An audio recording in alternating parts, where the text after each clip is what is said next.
Hello students, hope you are doing well. I, Dinesh Rawat, your subject faculty, welcome you all. So the topic for today is balance of payment. So this is in continuation to the previous lecture जिसमें हमने discuss करा था balance of payment उसके components और components में current account. So इसमें हम discuss करेंगे capital and financial account. So let's start. So these are the references from where the PPT content has been made.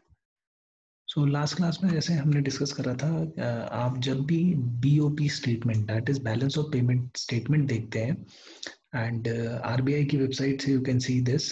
So current account में these 4 items हो their goods services primary income secondary income. आज हम discuss करेंगे capital account and financial account. So what all comes under capital account and financial account and what is this capital and financial account? So let's start. सो जो भी countries के बीच में या फिर investments होती हैं सो और any kind of financial transaction जो होती हैं this is calculated in the capital and financial account. So money is exchange between countries through investment and other kind of financial transactions. So all of these transactions are calculated in capital and financial account. All capital transactions between the countries are monitored through the capital account. Capital transaction include क्या क्या इसमें आता है? Purchase and sale of assets, non-financial like land and properties. Also include flow of taxes, purchase and sale of fixed assets by migrants moving out and in to a different country. So ये सारी चीजें capital account में आती हैं. So the deficit or surplus in the current account is managed through the finances from the capital account and vice versa. So generally जैसे हमने discuss करा था लास्ट क्लास में करंट अकाउंट जो होता है वो नेट करंट अकाउंट का डेफिसिट में ही रहता है. So for many years it has been in deficit. सो जो डेफिसिट होता है करंट अकाउंट का it is manage through the capital account. So capital account में अगर आपके पास नेट सरप्लस है तो यू कैन कंपनसेट इट और you can manage the deficit in current account through it. So capital transactions कौन कौन सी capital transactions है? सारी capital transaction are included in capital account and capital transaction include purchase and sale of assets non-financial like land and properties, and it also include flow of taxes, purchase and sale of fixed assets by migrants moving into a different country. Main components की अगर हम बात करें सो इसमें main component होते हैं foreign investment जिसमें FDI आता है आपका, एफआईआई आते हैं foreign institutional investors, and loan and banking capital. So loans जो आपके होते हैं एंड फॉरेन इन्वेस्टमेंट ये मेन कैपिटल मेन कंपोनेंट है कैपिटल अकाउंट के. So under the capital account capital inflows can be classified by instrument से debt and equity, और maturity से बात करें तो शॉर्ट एंड लॉन्ग टर्म. जो इनफ्लोज होती हैं कैपिटल अकाउंट के अंदर उसको आप दो तरीके से डिवाइड कर सकते हैं, इंस्ट्रूमेंट के बेसिस पे debt and equity and maturity के बेसिस पे short term and long term. So जो डेट इनफ्लोज होते हैं वो कंप्राइज करते हैं सारे commercial borrowing, external assistance, short term trade credit, NRI deposit जो होते हैं. सो ये सारी चीज़ें आती हैं डेट इनफ्लोज के अंदर. एंड इक्विटी इनफ्लोज की बात करें हम तो उसमें आती हैं एफडीआईज एंड पोर्टफोलियो इन्वेस्टमेंट. सो जो भी फॉरेन डायरेक्ट इन्वेस्टमेंट है, पोर्टफोलियो इन्वेस्टमेंट है, वो आती है इक्विटी इनफ्लो के अंदर. एंड डेट की बात करें तो सारे जो लोन्स होते हैं, जो एनआरआई डिपॉजिट है, जो शॉर्ट टर्म लोन्स हैं, एक्सटर्नल असिस्टेंस है, वो सब आते हैं डेट इनफ्लोज के अंदर. सो जो मेजर कंपोनेंट्स हैं कैपिटल एंड फाइनेंशियल अकाउंट के वो है लोन एंड बोरोइंग. जो लोन्स लेते हैं government, so it include all type of loans from both public and private sectors located in foreign countries. So foreign country से जो भी लोन आ रहा है वो इसमें इंक्लूड होता है. इन्वेस्टमेंट अगर कोई आ रही है, फॉरेन डायरेक्ट इन्वेस्टमेंट है, आपका एफआईआईज है, और फॉरेन एक्सचेंज रिजर्व जो होते हैं, ये तीन मेन मेजर कंपोनेंट है कैपिटल एंड फाइनेंशियल अकाउंट के. सो जब भी अगर हम देखें अगर इंक्रीज इन बोरोइंग है, अगर बहुत ज़्यादा लोन अगर कोई कंट्री लेती है so it has a negative impact on capital account. और अगर बहुत ज़्यादा इन्वेस्टमेंट होती है किसी कंट्री में तो it has a positive impact. So India के लिए क्या बेटर है, इफ इन्वेस्टमेंट जो होनी चाहिए एफडीआईज एफआईआईज वो बहुत ज़्यादा होनी चाहिए, वो एक पॉजिटिव इम्पैक्ट होगा एंड इस वजह से आपका capital and financial account surplus में आ जाता है। सो फाइनेंशियल अकाउंट की बात करें तो कैपिटल एंड फाइनेंशियल अकाउंट में तो जो मेनली जो इन्वेस्टमेंट्स होती है वो फाइनेंशियल अकाउंट में आती है सारी। So the flow of fund from और to a foreign countries through various investment in real estate business venture FDIs is monitored through financial account. तो इसका पूरा नाम जो रहता है वो कैपिटल एंड फाइनेंशियल अकाउंट है। सारी कैपिटल ट्रांजेक्शन्स एंड जो सारा इन्वेस्टमेंट से रिलेटेड है that comes under financial account. This account measures the changes in foreign ownership of domestic assets and domestic ownership of foreign assets.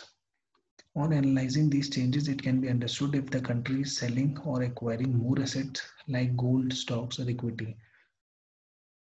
So जो भी after analyzing the capital account जो भी transaction होती है उसको देख के you can understand कि country ज़्यादा sell कर रही है, ज़्यादा acquire कर रही है। जो भी उनके स्टॉक्स हैं जैसे गोल्ड हैं, स्टॉक्स हैं, इक्विटी हैं। फॉरेन डायरेक्ट इन्वेस्टमेंट की बात करें तो फॉरेन इन्वेस्टमेंट की बात करें तो it comprises of FDI foreign direct investment portfolio investment consisting of FIIs that is foreign institutional investors investment. ADR and GDR होते हैं, अमेरिकन डिपॉजिटरी रिसिप्ट होती है, global depository receipt represent non debt liabilities. तो ये जो foreign investment है सारी इनको हम कहते हैं नॉन डेट लाइबिलिटीज। एंड जो लोन्स होते हैं चाहे वो एक्सटर्नल असिस्टेंस है, एक्सटर्नल कमर्शियल बोरिंग है, ट्रेड क्रेडिट है, एनआरआई डिपॉजिट है, उनको हम कहते हैं डेट लाइबिलिटीज। तो ये आपका जो वीओपी स्टेटमेंट्स आती है सो उसमें आप देख सकते हैं capital account is your first item, then capital and financial account. So देख रहे हैं आप जुलाई सितंबर लास्ट ईयर का नेट पॉजिटिव था और 2018 में भी पॉजिटिव था। सो अभी के लिए आप देखते हैं जो लेटेस्ट हमारे पास अप्रैल जून है उसमें आप देख सकते हैं कैपिटल अकाउंट में क्या क्या चीज़ें आती हैं। सो ग्रॉस एक्विजिशन, डिस्पोजल्स, उसका credit and debit, then you have capital transfer कुछ हुआ है, so all the capital transaction जो है उसको हम काउंट करते हैं। Then these are other items which are included in this. So ये आपका आता है कैपिटल अकाउंट। फिर उसके बाद आता है आपका मेनली इसमें आप देख सकते हैं कैपिटल ट्रांसफर्स, जो भी कैपिटल ट्रांजेक्शन्स हुई हैं सारी, एंड उसके साथ साथ gross acquisitions and disposals of non produce non financial assets. So ये दो मेन कैटेगरीज कैपिटल अकाउंट के अंदर आती हैं। Then you have financial account. So financial account में अगर आप देखें सो दीज 5 आइटम्स होते हैं जो आते हैं। Direct investment, then you have portfolio investment, direct में आपकी एफडीआई इन्वेस्टमेंट आ जाती है। पोर्टफोलियो इन्वेस्टमेंट है आपके फॉरेन इंस्टीट्यूशन इन्वेस्टर्स आ जाते हैं। डेरिवेटिव्स अगर कोई इन्वेस्टमेंट है जैसे हमने कहा ADR, GDR, American depository receipt, global depository receipt, then you have other investment and reserve assets. So इनको अगर बाइफरकेट करें तो आप देख सकते हैं direct investment in India, first part of financial account, then you have direct investment by India, then you have portfolio investment, फिर उसके बाद आता है आपका equity, ADR, GDR, financial derivatives में, देन यू हैव लोन्स, अगर कोई लोन भी है, ईसीबी, एक्सटर्नल असिस्टेंस है, एक्सटर्नल कमर्शियल बोरोइंग है, so loans, and then you have reserve assets. So ये 5 आइटम्स हैं जिनको हम ऐड करते हैं। जैसे ये है direct investment, portfolio investment, financial derivatives, then you have other investment and reserve assets. इन सबको ऐड करते हैं तो फाइनेंशियल अकाउंट आता है। And financial account, capital account, और ये एक जो हेडिंग रहती है that is complete capital and financial account. So आप पहले कैपिटल अकाउंट देखते हैं जिसमें capital transfer and gross acquisitions, and then you have financial account जिसमें FDI, then you have portfolio investment, then you have derivative investment and other investment and reserve assets. So इन सबको आप add करेंगे then you would get your capital and financial account. So ये second component था balance of payment का।